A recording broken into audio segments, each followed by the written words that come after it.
Y bien, vamos a analizar ahora, en la medida que podamos, en este cortísimo tiempo, los agregados, los resultados consolidados que hemos podido hacer de los resultados provinciales, distritales e incluso regionales. Todavía, como sabemos, pues no están los resultados finales, porque lo mismo que ocurre en Lima ocurre en otras partes del país. Todo esto es una cosa increíble. Hemos pedido ya una comisión investigadora para que identifique a los responsables de estas demoras. Pero tenemos unos, vamos a analizar con nuestros amigos. Buenas noches, ¿cómo están? María Isabel Remí y Carlos Meléndez, todos distinguidos científicos políticos, sociólogos que publican sobre estos temas. Tenemos los resultados que hemos podido elaborar. Ahí tenemos las alcaldías provinciales, por ejemplo. Vemos cómo han evolucionado esto desde 2002, 2006 y 2010, los 3 años en que ha habido elecciones. Fíjense, en el azul, digamos, están los movimientos locales o regionales, digamos. Los movimientos locales han subido de 44% el 2002 a 52% de alcaldías, ¿no?, el 2006, y a un 78% el 2010. Es decir, ya los partidos a la inversa pues han caído a un 22% de un 56% que tenían, 56% que ya era bajo en comparación, digamos, a la década de los 80, etcétera, ¿no?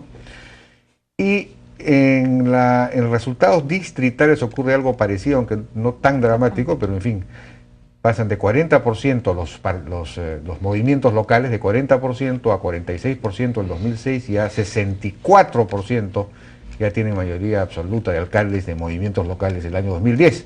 Y con los partidos políticos ocurre a la inversa, ¿no es cierto? De 60 pasan a 36%, perdón. Entonces lo que tenemos es una confirmación de la tendencia a la fragmentación creciente, digamos, ¿no?, de los partidos políticos, la no presencia de los partidos políticos en el interior, la multiplicación de los movimientos locales, etcétera. ¿Qué interpretación, qué comentario le merece esto, María Isabel? Bueno, mira, yo creo que lo que está pasando es que se está constituyendo como espacios políticos regionales, que empezamos a tener una especie de espacio político nacional donde hay unos actores. Uno va a discutir dentro de poco si Keiko, si Castañeda, Partido Nacionalista, Partido Aprista, etcétera. Nada de eso existe en las competencias regionales y ahora incluso tampoco en las locales, ¿no? Lo que me parece interesante es que muchos de los movimientos locales a nivel provincial, a nivel distrital no tanto, pero a nivel provincial no son tanto movimientos locales cuanto movimientos provinciales. La mayoría de los que compiten, e incluso de la mayoría de los electos, en ese momento no te lo podría asegurar totalmente, pero creo que de lo que estoy viendo los datos hay esa tendencia. La mayoría de los que salen elegidos en las provincias son por movimientos políticos regionales. Ah, regionales, porque dijiste provinciales. No, más bien regionales, es decir, en las provincias están compitiendo los movimientos regionales. En muchos casos hay mucha consistencia del voto. Uno encuentra el mismo voto por el presidente regional, por consejero y por provincial, o en la provincia están disputando primer y segundo lugar la provincial, los que estuvieron primero y segundo o tercero en la regional. Entonces, como que se forman espacios políticos de nivel regional. Movimientos que en la región son muy importantes, que nosotros no los conocemos, ¿te das cuenta? Pero son movimientos que han surgido ahora. Que ya vienen de un tiempo, que tienen líderes que han estado disputando antes con ese nombre, con otro, como una alianza, como otra, pero como que se van conformando unos espacios y que tienen peso en la provincial. O sea, las provincias ya hay muy pocos alcaldes electos de movimientos locales, los que tienen el símbolo, ¿te das cuenta? En cambio, a nivel distrital sí habría más. Al nivel distrital hay mucho más. Hay más de movimientos locales, No tanto tampoco, ¿eh? Pero hay más y hay más de partidos nacionales, porque en los espacios más locales, distritales, ahí sí que este que yo llamo el espacio político regional no afecta tanto. La elección distrital sigue siendo una elección muy personalizada, muy el voto por el candidato tal, por la persona.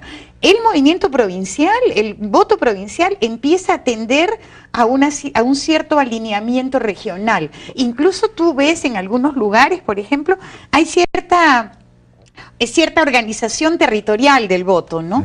En Ancash es bien claro, entre las provincias de la costa y las provincias de la sierra, hay ciertos alineamientos, en Apurímac también, la zona de Apurímac, la zona de Chincheros, Andahuaylas, votan diferente, pero diferente con consistencia, ¿no? Regional, provincial, consejo, etcétera. Creo que es interesante, no es tan disperso, digamos. No, de acuerdo. Carlos, ¿cuál es tu interpretación? Sí, yo hasta el momento he identificado dos dinámicas. Efectivamente, como se acaba de decir, hay una dinámica nacional y hay una dinámica regional, dos lógicas distintas que la puedo evidenciar tomando dos ejemplos. Por ejemplo, tomé las 20 provincias donde el aprismo sacó su más alta votación en la primera vuelta del año 2006. En esas 20 provincias, el APRA solamente son los 20 bolsones electorales apristas, ¿no? Solo gana 4 alcaldías provinciales. Es decir, el promedio del voto de Alan García el año 2006 en esas provincias, donde más votación tuvo, fue el 52%. Sus candidatos regionales sacaron el 22% en esas provincias. Estamos hablando inclusive de provincias ganadoras como Murgia, ¿no? En La Libertad. O sea, en los bolsones apristas, donde debería pues arrasar el APRA, porque donde Alan García superó más del 40, 50%, no logra ganar alcaldías provinciales, digamos. Pero lo mismo pasa con el humalismo. Nuevamente, en las 20 provincias donde el humalismo sacó la más alta votación, en 19 de ellas inclusive pasa el 50%, sus votos terminan yéndose, solamente gana 2 alcaldías provinciales, que son en Cusco, donde lanzó un candidato regional. Sus votos terminan yéndose a fujimoristas, terminan yéndose a Alianza para el Progreso, es decir, son dos dinámicas distintas. Lo que queda claro, un primer elemento que queda claro del análisis es que hay una dinámica presidencial, hay una dinámica nacional, como bien dijo Marisa, y hay una dinámica regional provincial. Son dos lógicas distintas. El otro elemento que está quedando, estoy tratando de ver un poco los patrones de carrera política de los que salen elegidos alcaldes, lo cual es bastante interesante. Porque si bien es cierto, no ganan partidos políticos nacionales, gana gente con experiencia política. Gana gente que, por ejemplo, uno si ve, he tomado 2 ejemplos, Cusco. En Cusco uno tiene compitiendo entre los más o menos 10 candidatos a la región, 4 alcaldes provinciales. Tienes compitiendo a un expresidente nacional, que es Máximo San Román, tienes compitiendo a un expresidente regional, que es Carlos Cuaresma, tienes compitiendo a un alcalde distrital de San Sebastián, como es el caso del que salió elegido Acurio, es decir, tienes gente con harta experiencia política. Y en el caso de Arequipa es más importante aún, o sea, de las 8 provincias, 6 son alcaldes con experiencia municipal. Y es más, 4 de ellos dan salto desde alcaldías distritales a alcaldías provinciales. Es decir, lo que estamos viendo son patrones de carrera política que se están evidenciando, que están sucediendo, pero no bajo la socialización de los partidos políticos ni de los movimientos de proyección nacional, digamos. Es decir, hay patrones de carrera política, salen elegida gente con experiencia política en gestión municipal, distrital, provincial, pero en espacios de socialización apartidaria. De acuerdo, esto es muy interesante. O sea que en realidad la fragmentación no es absoluta, no es tan fuerte como uno se puede imaginar a partir del simple dato, digamos, no. Hay una tendencia, pero de todos modos, claro, se observa que los partidos políticos, como dices, tienen cada vez menos presencia, menos capacidad de poner candidatos y de ganar, porque ponen candidatos, pero no ganan. Hay carrera política, hay carrera política de gente con experiencia política. Es decir, la gente sigue haciendo política, la gente con experiencia política sigue saliendo elegida, pero claro, no tienen este espacio de formación partidaria que tenían antes, ¿no? ¿Esto es complicado? ¿Esto es bueno, es malo? Porque podría estar reflejando, digamos, también la explosión económica que hay en el interior del país, hay un crecimiento, hay nuevas burguesías que están apareciendo, hay empresarios, hay gentes que en las regiones, por ejemplo, han ganado muchísimos empresarios o gentes vinculadas a, ¿no? a nuevos sectores que aparecen. Esto podría estar reflejando esa vida, digamos, económica, pero es bueno desde el punto de vista político, de la gobernabilidad, ¿no?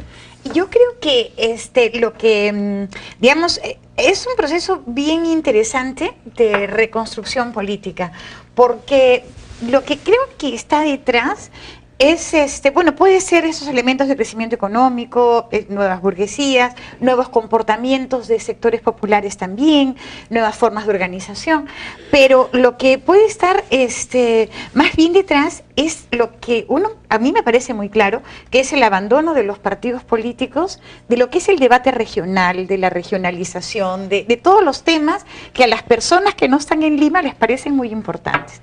Entonces, nada de lo que es importante allí, si la discusión regional, si el canon, si esto, nada de eso es tema de los partidos políticos nacionales. No. Que digamos, en la Plaza de Armas y en la Plaza del Congreso se discute totalmente otra cosa. Entonces, todo el debate regional, que es relevante, que es importante en el 80% del territorio, digamos, no pasa por los partidos. Eso es bien sorprendente, porque lo que esto me parece que es una respuesta es, en realidad, a un problema más de oferta de los partidos políticos. No tienen ofertas regionales interesantes. Son discusiones nacionales y nada más. Lo que pasa es que ya prácticamente casi lo que siempre se dice, ¿no? Casi no hay partidos, digamos, el único partido más o menos organizado es el APRA. Y más o menos. Más o menos, PPC, pero más limitado a Lima, en fin. Bueno, Acción Popular es el que presenta más candidatos y ha quedado tercero, ¿no? Todavía existe, es una cosa increíble, ha ganado en no sé cuántos distritos y todo lo demás, pero ese es el problema, los partidos ya no tienen cuadros. ¿Por qué has abierto una arena de disputa política regional cuando tenías partidos débiles? Es decir, en 2002 se abre la descentralización, se abren arenas regionales, y en 2002 como que los partidos no lo hacen mal, porque efectivamente recién salías de la transición, el APRA gana en 12 regiones, ¿no? Se crean nuevos espacios, pero se hace una descentralización política sin partidos fuertes. Claro. A lo cual se suma un proceso de crecimiento económico, lo que tú dices, formación de nuevas burguesías. Finalmente es la pregunta clásica de Huntington, ¿no? ¿Cuál es el orden político en las sociedades en cambio? No. Entonces, tú tienes nuevas formas de expresión política. A mí me queda claro, por ejemplo, no sé qué pensará Marisa, que el proyecto de Acuña, por ejemplo, de Alianza para el Progreso, es un partido de empresa, ¿no? Ahí no tienes ideología, ahí no tienes, digamos, cuadros políticos en el sentido, pues, convencional del término. Tú tienes ahí un sentido mucho más pragmático, además con otro timing político. Si uno recuerda los personajes regionales que han salido como Yehude Simons, por ejemplo, que solían a la primera lanzarse a la arena nacional, Acuña no, Acuña se toma su tiempo, dice vamos a pensar en el 2016, es otra lógica. El tema es cómo a partir de estas empresas políticas empiezas a pensar país. ¿Cuál es el proyecto nacional? Porque un partido político debe tener un proyecto nacional. ¿Cuál es una empresa política, pero tú tienes una candidatura como la de Castañeda Locio, por ejemplo, que se supone que tiene un partido, pero es un partido casi sin cuadros. Digamos, está él y 2 o 3 personas más, y ahora, para hacer su plan de gobierno, está, me imagino, convocando gente. Claro, la gente va, ¿no? Porque de todos modos la gente está disponible, pero... Perú Posible... Perú Posible es lo mismo, más o menos lo mismo. Tenía unos gabinetes casi de consultores, digamos, de especialistas en temas, pero no son militantes pensando la nación, ¿no? Entonces estamos inventando de repente una nueva política. Quizás eso es lo que creo que pienso, que se está recreando la política desde un contexto efectivamente en el que se ha descentralizado mucho. Hay departamentos donde la inversión del gobierno nacional no significa ni el 10%. Sí, pues. En Ancash, o sea, lo que invierte el gobierno nacional no es ni 10%. Con todo el dinero de Canta, todo va por el gobierno regional o por el local. A la gente de Ancash le interesa el juego local, ¿no es cierto? Porque ahí la disputa por el botín, como se dice. Bueno, entre el botín o las posibilidades de desarrollo. O las posibilidades de desarrollo, pero depende pues de quién sube. Bueno, ya nos ha ganado el tiempo, yo les agradezco muchísimo, hemos hecho por lo menos algunas pinceladas muy interesantes, son 2 estudiosos muy importantes, muy destacados de estos temas. Muchas gracias a María Isabel Revy y Carlos Meléndez. Muchas gracias. Vamos a una pausa.